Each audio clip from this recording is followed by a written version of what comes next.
Global news के बाद अब फिक्र की पॉलिटिकल फाइल खोलते हैं। आज भी टीएमसी की बागी पॉलिटिक्स और ममता बनर्जी के बढ़ते संकट पर सबसे ज्यादा सियासी अपडेट्स हैं।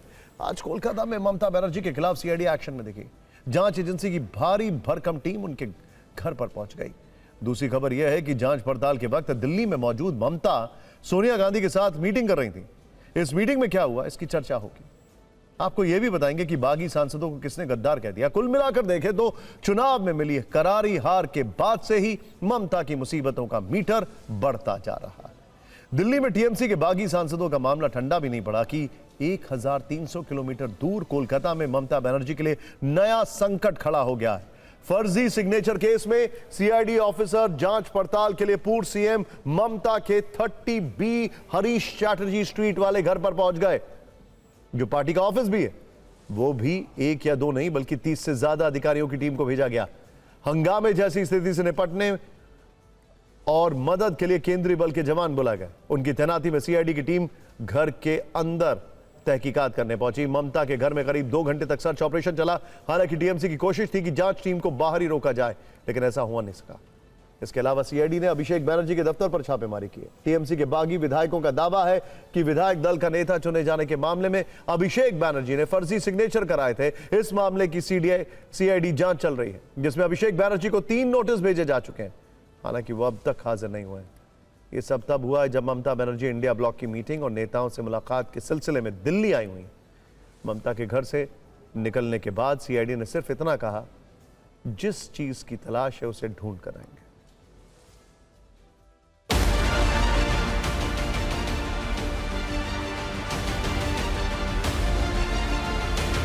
It only shows that nobody is above the constitution and nobody is above the law of the land. She never cared for the constitution. She thought West Bengal is another country and she is the prime minister of that country. So today CID is at her place.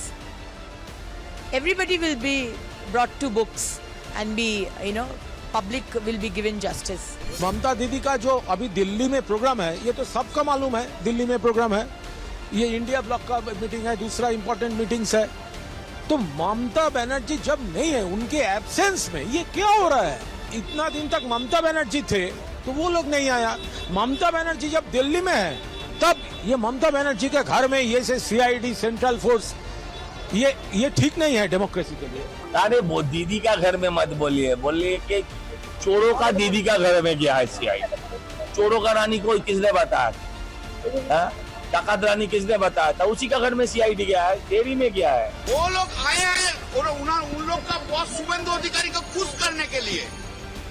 वो लोग सोच रहे हैं कि शुभेंदु अधिकारी पैसा देता है। उन लोग का बॉस है शुभेंदु अधिकारी, उसको खुश करने के लिए इधर आया है। 15 साल में जिस प्रकार से दुर्नीति हुआ है, उसका केंद्र बिंदु तो माननीय मुख्यमंत्री रही है। बड़ा जितना भी घोटाला हुआ है, शिक्षा घोटाला से लेकर के जितना भी रिक्रूटमेंट हुआ है या जो भी घोटाला हुआ, इसका केंद्र बिंदु तो स्वाभाविक रूप से माननीय मुख्यमंत्री है, तो इसलिए सीआईडी गई है वहां पर। कोलकाता में जब ममता बनर्जी के घर पर सीआईडी की छापेमारी चल रही थी, उस वक्त वो दिल्ली में सोनिया गांधी से मिलने पहुंची थी। सोनिया और ममता की मुलाकात 10 जनपद पर हुई। दोनों की मीटिंग लगभग 45 मिनट तक चली। 2 दिन में यह दूसरी बार है जब सोनिया गांधी और ममता बनर्जी की मीटिंग हुई है। इस बैठक को लेकर अभी कोई कुछ खुलकर नहीं कह रहा है। ममता भी बिना कुछ बोले निकल गई, लेकिन इन मुलाकातों के बाद कई तरह के राजनीतिक कयास लगाए जा रहे हैं, क्योंकि 24 घंटे में 2 मीटिंग महज इत्तेफाक या बेवजह हो नहीं सकती। वो भी तब जब टीएमसी अपने सबसे बड़े संकट काल से गुजर रही है। सरकार भी गई, विधायक भी गए और अब सांसदों को रोक पाना उनके लिए मुश्किल हो रहा है। इसीलिए अटकलों का बाजार गर्म है। वैसे भी राजनीति में कोई मुलाकात यूं ही नहीं होती, वो भी इतनी जल्दी। हालांकि तृणमूल कांग्रेस में संभवित टूट को लेकर बागी सांसदों के खेमे में आज बहुत हलचल नहीं दिखी। सूत्रों के मुताबिक बागी सांसदों ने ना तो कोई बैठक की और ना ही किसी वरिष्ठ नेता से उनकी मुलाकात हुई। बागी ग्रुप का नेतृत्व कर रही काकोली घोष के आवास पर बैठक होने की खबर थी, लेकिन वो भी नहीं हो पाई। बताया गया है कि बागी समूह के कुछ सांसद दिल्ली से कोलकाता या अपने संसदीय क्षेत्रों के लिए रवाना हो गए। काकोली घोष ने कल दावा किया था कि 20 सांसदों के दस्तखत वाला एक पत्र लोकसभा स्पीकर को भेजा जा चुका है। इन दावों के बाद तृणमूल कांग्रेस के 2 सांसद कल्याण बनर्जी और कीर्ति आजाद ने दिल्ली में मीडिया से बातचीत की है। उन्होंने सवाल उठाया कि अगर बागी ग्रुप के पास 20 सांसदों का समर्थन है तो उनके नाम सार्वजनिक क्यों नहीं किए गए? बागी सांसदों के हस्ताक्षर वाला पत्र अब तक सामने क्यों नहीं आया? अगर उन्हें अपने गुट और समर्थन पर भरोसा है तो 20 सांसदों के नाम बताना चाहिए। ममता बनर्जी गुट को अब भी उम्मीद है कि काकोली घोष संसद में अलग ग्रुप बनाने के लिए जरूरी 19 सांसदों का समर्थन हासिल नहीं कर पाएंगे।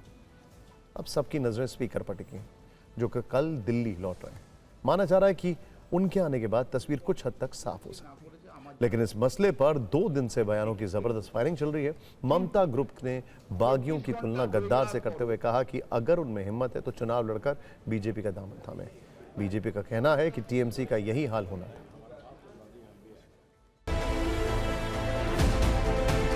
इन गद्दारों से मैं जानना चाहता हूं कि तुम्हें तकलीफ हो रही थी तो तुमने इलेक्शन के बाद ये तकलीफ क्यों जाहिर की? इलेक्शन के पहले करना चाहिए था।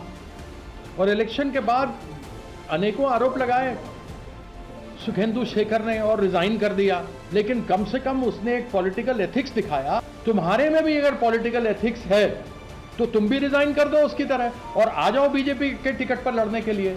अगर आपको भारतीय जनता पार्टी ज्वाइन करनी है, उनका घटक दल बनना है या उनका समर्थन करना है तो आप चुनाव आप जाइए, लड़िए, फिर से रिजाइन करिए अपनी सीट से।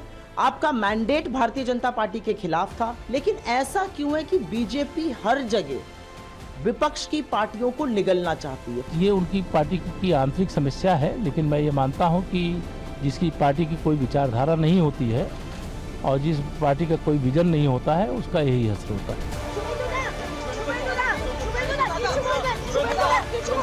चीफ मिनिस्टर है, तेरा साथ ईडी है, तेरा साथ सीबीआई है, तेरा साथ पूरा भारतवर्ष का पावर है, और मेरा साथ मामाटी मानुष है, माँ मेरा पार्टी है। अगर किसी ने बेईमानी का कीड़ा अंदर गद्दारी का घुस गया तो कुछ भी कर सकता। हमने महाराष्ट्र में उसका अनुभव लिया है। अगर ये लोगों ने ठान लिया है कि हमको ममता जी से बेईमानी करनी, आप उनको रोक नहीं सकते। ममता बनर्जी की पार्टी चुनाव के बाद तिनका कर बिखर रही है और उनके पार्टी के लोग पार्टी छोड़ रहे हैं। उनके पार्टी से जो डर का माहौल था वह खत्म हो गया।